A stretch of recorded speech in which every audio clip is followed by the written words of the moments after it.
I've got a food analogy for you today because I love food and I love an analogy. So my question to you today is, what's your flavour?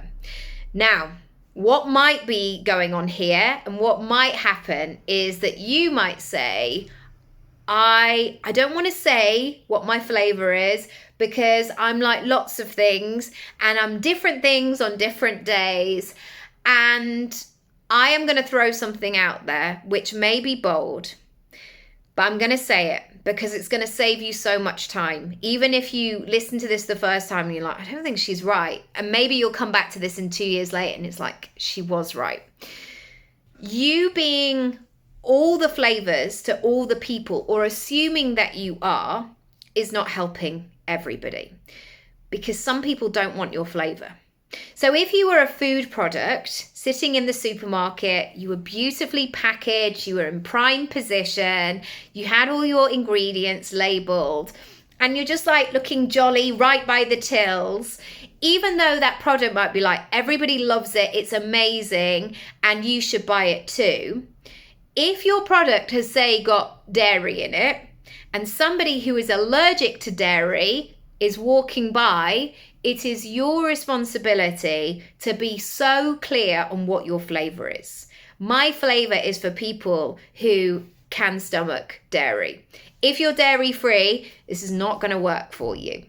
And so what you then do by stating your flavour is you save the people who are not going to resonate or can't stomach your flavour from interacting with your business. There's nothing worse than, I know so many parents who have kids with allergies, for example, and if the packaging is not clear and it's like, why didn't you say? Because now they've got stomachache. I didn't realise that ingredient was in there. It's the same with our personal brands. We think that we're being kind by being like, I can be anything that you want. You know, like that Mika song. I can't even remember the words, but you know the one I mean. I can be all of these things. It's not useful, it's not helpful, because sometimes people need to be able to self-select and say, actually, that thing is not for me. And thank you so much for letting me know, because it's not going to work for me. So I'm going to go over here and I'm going to make a different decision.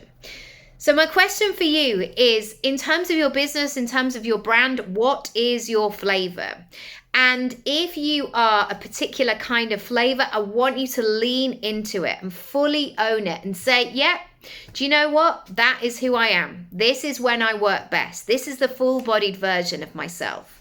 Because also if you start to say, oh, maybe I'll just, dampen this bit down a little bit and be all the things to all the people, you're not helping everybody anyway. So have a think today about what comes up for you. If you want help, if you want support in terms of your online presence, you might want to come to Speak Up Live, which is a day and a week of really working on your online presence, your speaking, beginning to monetize it, etc. It's going to be mega. All the details are on my website. Lots of love. Speak soon. Bye.